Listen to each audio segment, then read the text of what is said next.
Le projet 12 Fold de Yuga Labs a lancé cette semaine sa première collection de jetons non fongibles basés sur le Bitcoin. Il a généré plus de 735,7 BTC.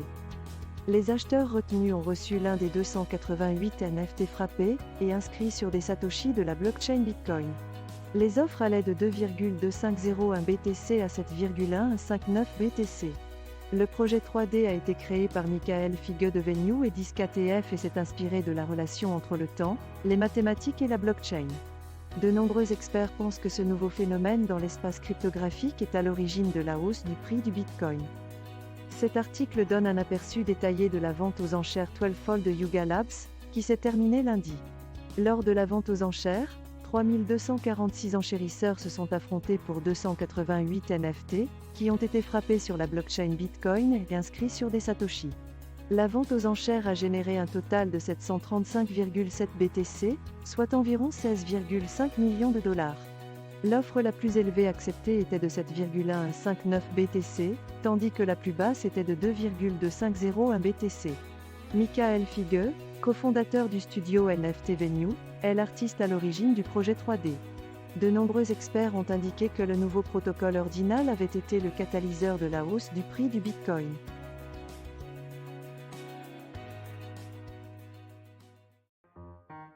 Un pirate informatique associé à l'exploit Uranium Finance de 2021 a récemment transféré 3,35 millions de dollars en Ether depuis un portefeuille inactif. C'est l'un des nombreux portefeuilles liés au piratage. Cela confirme la tendance selon laquelle les portefeuilles des pirates informatiques sortent de leur dormance après de longues périodes. Parmi les exemples, citons le déménagement de 155 millions de dollars du hacker Wormhole en janvier et le déménagement de 90 millions de dollars du bandit de la blockchain après 6 ans de sommeil. Malgré les appels à une enquête, les victimes du piratage d'uranium auraient été laissées pour compte. Cet article fournit une mise à jour sur l'exploit d'avril 2021 d'Uranium Finance qui a permis de siphonner 50 millions de dollars de la plateforme. Les sociétés de cybersécurité PeckShield et Certic ont souligné que l'un des portefeuilles associés aux pirates avait récemment transféré des fonds vers un mélangeur de crypto-monnaies, Tornado Cash. Ce n'est qu'un des portefeuilles associés aux pirates informatiques, et d'autres portefeuilles Ethereum liés aux pirates ont été actifs ces derniers mois. Il convient également de noter que certains utilisateurs ont soulevé des questions quant au fait que le piratage était une œuvre interne, car seul un petit nombre de membres de l'équipe étaient au courant de la faille de sécurité avant le lancement. Cependant, les informations sont restées lettres mortes et les victimes n'ont reçu aucune réponse.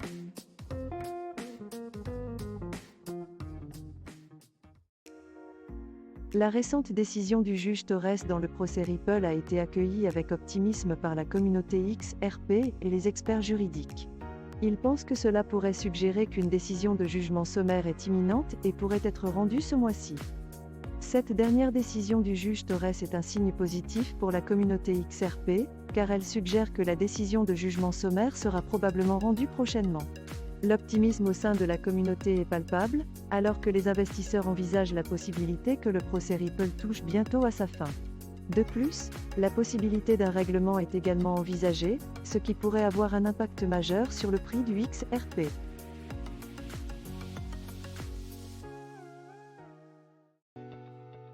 Peter Dundas s'est associé à DressX pour créer un appareil portable numérique en réalité augmentée reprenant le premier look de son premier défilé à la Fashion Week de Paris en 4 ans. Ce look See Now, Wear Now a été mis à disposition dans l'application DressX avant le spectacle, permettant aux invités de l'essayer virtuellement. Ce partenariat a également permis à Dundas de démocratiser la marque et de toucher de nouveaux publics grâce à ce look.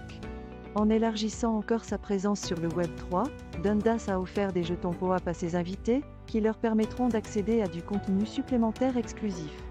Ce projet était une affaire de famille, les équipes de Dundas et de DressX se sont réunies pour créer une expérience révolutionnaire. Cet article donne un aperçu détaillé de la collaboration entre Peter Dundas et DressX pour son premier défilé à la Fashion Week de Paris en 4 ans. Il montre comment le partenariat utilise la technologie pour rendre la collection plus accessible à un public plus large, le premier aperçu étant disponible au format numérique et publié sur l'application DressX juste avant le spectacle. En outre, Dundas a également déposé sa collection des 24 sous la forme de 340 jetons POAP aux invités qui ont assisté au spectacle. L'article met également l'accent sur la façon dont Dundas a investi massivement dans l'intersection des technologies Web 3 et de la mode depuis le début du mouvement, et sur le fait que cette collaboration n'est qu'un début. Dans l'ensemble, cet article décrit la manière innovante dont Peter Dundas et Dresix ont utilisé la technologie pour rendre la mode plus accessible et plus attrayante.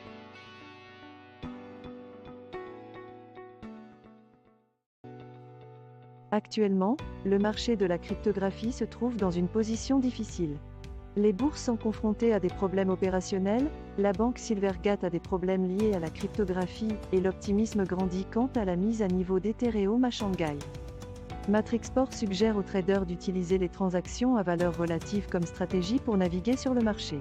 Ils peuvent le faire en achetant des options d'achat sur Ether et en les finançant en vendant des options d'achat sur Bitcoin. Ces transactions sont basées sur l'hypothèse que l'écart entre les volatilités réalisées en Ether et en Bitcoin rebondira. La mise à niveau entraînera une plus grande participation des investisseurs, augmentant potentiellement la valeur de l'Ether. Cet article fournit une analyse approfondie de l'état actuel du trading de crypto-monnaies et suggère une stratégie consistant à utiliser des transactions à valeur relative pour tirer parti des conditions du marché.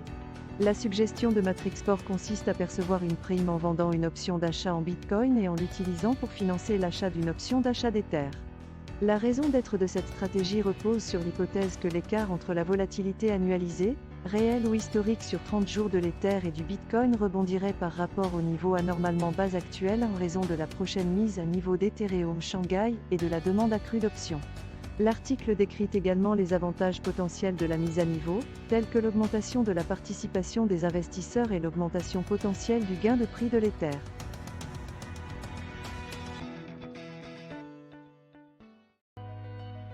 La Securities and Exchange Commission d'États-Unis a intenté une action en justice contre Green United, une société de cryptographie basée dans l'Utah.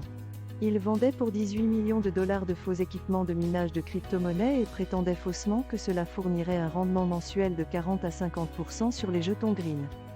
La SEC demande des injonctions permanentes, des restitutions et des sanctions civiles à l'encontre de Green United et des deux individus. Il les accuse également d'avoir enfreint les lois fédérales sur les valeurs mobilières. La communauté cryptographique a fait valoir que la SEC outrepassait sa compétence en publiant des réglementations relatives aux actifs cryptographiques. Cet article fournit un aperçu complet du procès intenté par la SEC contre Green United et de ses implications pour la communauté cryptographique. Il est clair que la SEC estime que la société a enfreint les lois fédérales sur les valeurs mobilières et demande des injonctions, des restitutions et des sanctions civiles. L'article met également en lumière le débat en cours sur la compétence de la SEC en matière de réglementation relative aux actifs cryptographiques, la commissaire Esther Perse soulevant des questions quant au pouvoir de la SEC de réglementer les dépositaires. Dans l'ensemble, il est clair que la SEC continue de surveiller de plus près les crypto-monnaies et les entreprises aux États-Unis.